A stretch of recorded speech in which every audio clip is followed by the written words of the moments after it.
Hi, Moni. Lovely to have you here. And I would love to hear your story that you would like to share with everybody else because everybody has a personal message. So here you go.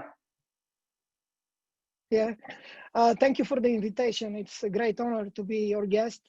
Um, Again, my name is Simeon Gasparov. I'm a Bulgarian journalist living in Chicago. I've been living in the United States for 23 years.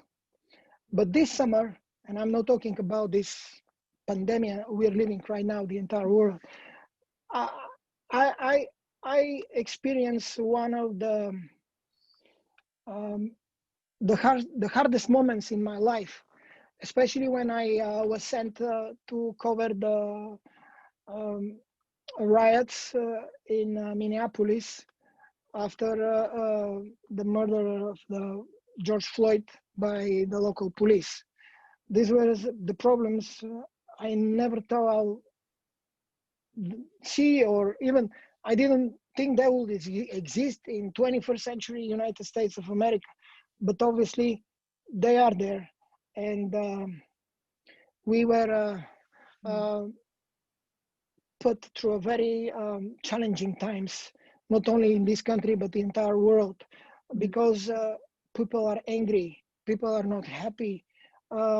Many politicians are using not the facts but the people's feelings, and this is, they call this demagogues. They are trying to take the power to control the people. They're using their anger, their despair, their fears to benefit for them, for themselves, not for the people who are losing their jobs, their homes. And these are the problems that we have to address. And we cannot address it anymore as one single entity. We have to address it as together, as a society, living together. This is Absolutely. how we've been surviving the world wars, the communism, the fascism. This is what we've been surviving. This is, and we are losing ourselves in this social media that comes like a bad spirit coming out of the bottle, and it's really hard to put it back. And obviously, we're living in a very, very challenging times. But let me say something. In this dark moment, I was experiencing on the streets of Minneapolis. I was covering exactly the day they put the curfew. This was May 29th. The city had curfew, and after 8 p.m., you cannot walk on the streets. The police were patrolling, but nobody was inside. Many people were on the streets. Young people, angry people, they were walking, and some of them start burning tires. They blocked the highway, one of the highways. I chased after them and I said, listen, tell me what's going on. The first person who spoke to me, actually, one of the first, was a doctor, white, from the local hospital. And he told me, I'm here to protest because too many Black people are dying today, because many people of this group of people are not, they're still outcast of our society. They're 13% of our population in the United States. And they have problems, to be, to start living, like many others.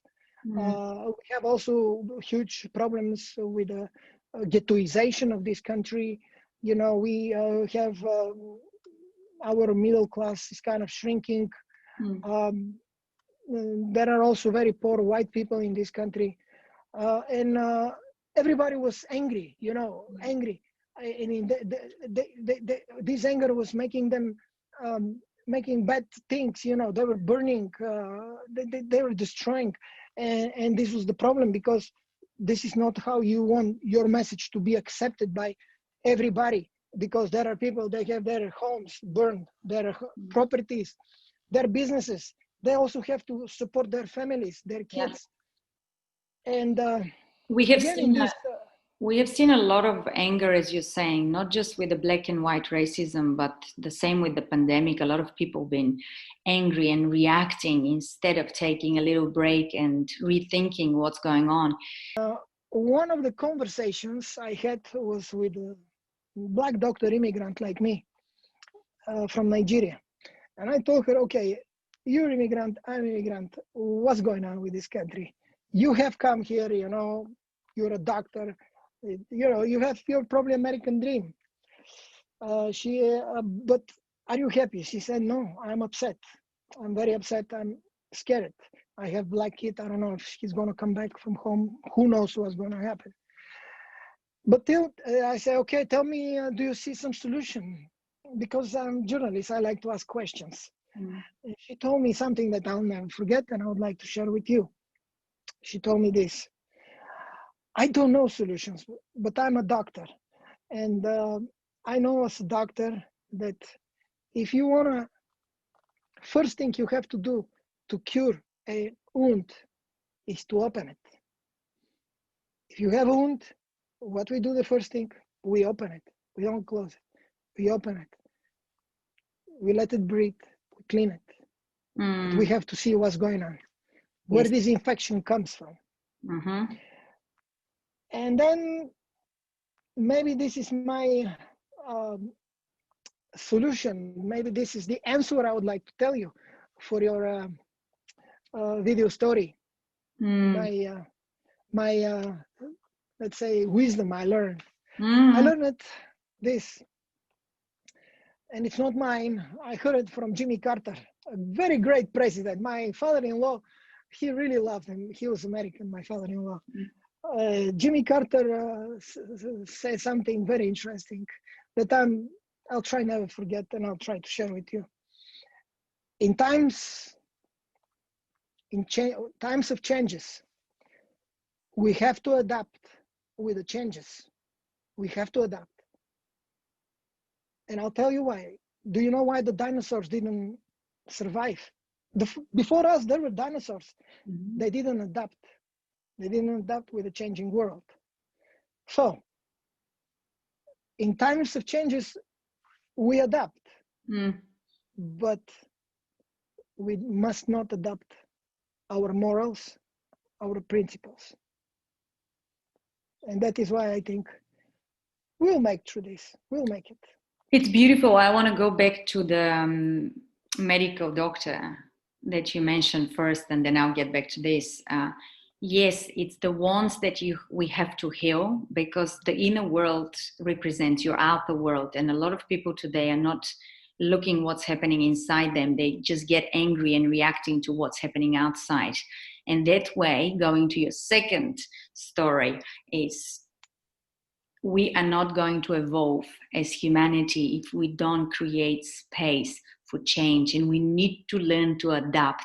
And I love that you brought that, because it's what we need to learn and what we need to pass to our kids. And I'm sure you agree with that. Yeah, it's beautiful. Absolutely.